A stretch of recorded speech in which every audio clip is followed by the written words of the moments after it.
Bonjour, ici c'est Jean-Marc et aujourd'hui nous allons voir tout ce qui concerne les sauts de ligne, les sauts de page, les sauts de section. Alors pour commencer, ce que je vais faire, je vais venir ici dans l'onglet Accueil et dans le groupe Paragraphe, nous avons ici un symbole un petit peu particulier qui est en fait pour afficher et masquer les caractères invisibles. Et justement, je vais cliquer là-dessus pour faire apparaître les symboles invisibles. Actuellement, vous voyez, il y a un P de paragraphe qui vient d'apparaître, ce caractère est invisible. Si je reclique sur le bouton, vous voyez, il disparaît. Et même si j'imprime, on ne le verra pas, puisqu'il s'agit bien d'un caractère invisible. Alors on va commencer avec les sauts de ligne. Lorsque je veux faire aller écrire à la ligne en dessous, tout simplement il me suffit de faire Enter. Quand je fais Enter, vous voyez, il vient de se créer un nouveau paragraphe. Si jamais je veux remonter ou si je veux supprimer ce paragraphe, il me suffit de me mettre devant et d'appuyer sur la touche suppression pour supprimer le caractère suivant. Et donc je suis revenu sur une ligne. Je recommence, si j'écris bonjour, je fais Enter et j'écris les amis. Et là je voudrais écrire bonjour les amis sur la même ligne. Alors je vais positionner mon curseur ici, je vais appuyer sur la touche suppression pour supprimer ce caractère qui est, je vous le rappelle, un caractère invisible. Donc je me mets ici, j'appuie sur suppression et bonjour les amis apparaît sur la même ligne. Donc on vient de dire que pour écrire à la ligne, il suffit d'appuyer sur la touche Enter. Si j'ai un texte à écrire, je vais écrire directement bienvenue dans ce tutoriel sur les sauts. Et vous voyez qu'arrivé à la fin, dès que je vais vouloir écrire, je suis au bout de la page, j'ai pas besoin de faire Enter parce qu'en fait, je suis au bout de ma ligne. Et en fait, Word comprend qu'il a plus de place, donc il faut qu'il aille écrire à la ligne en dessous. Sur les sauts de page et de section. Vous voyez que Word est venu écrire automatiquement à la ligne en dessous.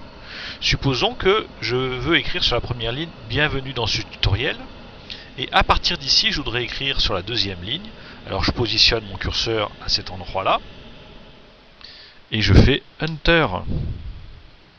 Si jamais je me suis trompé, à partir d'ici je peux également appuyer sur la touche Backspace pour remonter. Je recommence, mon curseur est juste après tutoriel, je fais Enter et j'arrive sur la troisième ligne. Si je positionne mon curseur ici, il va falloir que j'appuie sur la touche suppression pour supprimer le caractère suivant.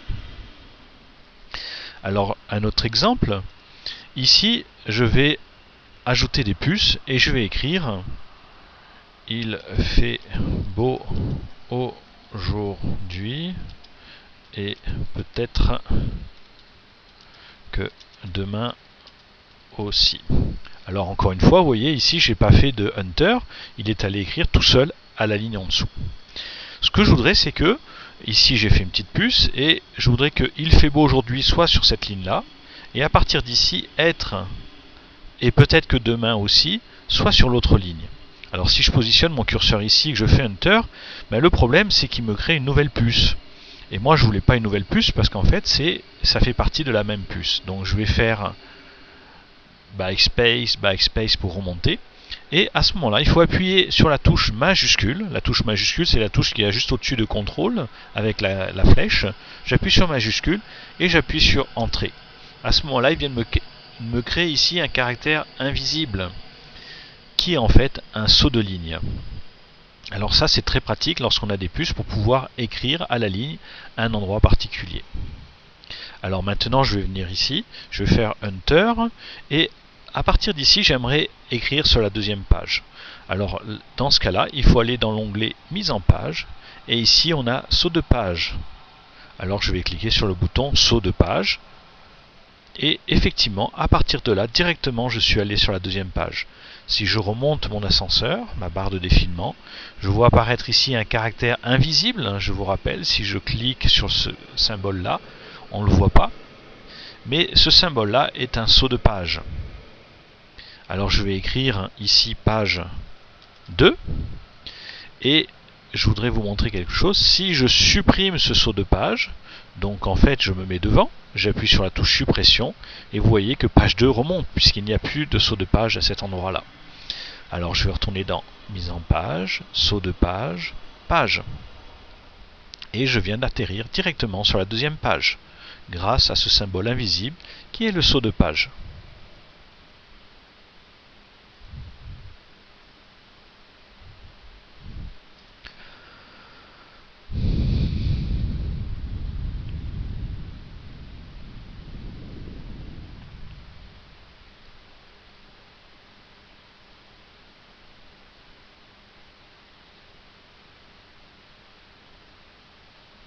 Alors maintenant, on va voir les sauts de section.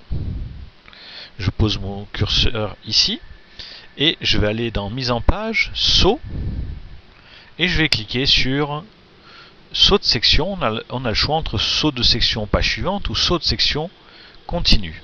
Je vais choisir saut de section page suivante.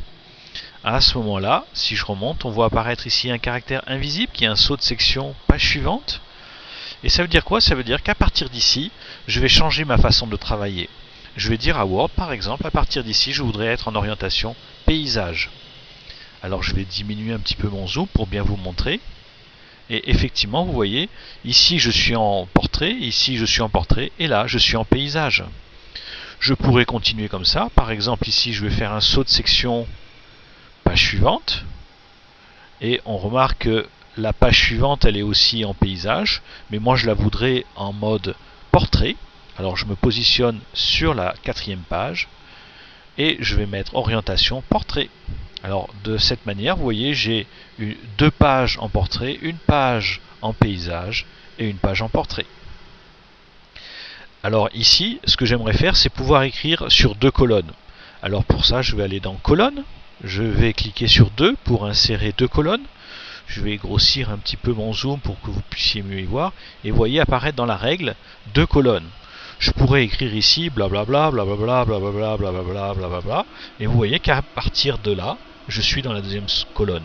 Si je veux aller écrire dans la 2e colonne, je pourrais faire Enter, Enter, Enter, Enter, jusqu'à ce que j'arrive sur la 2e colonne, mais c'est un peu long.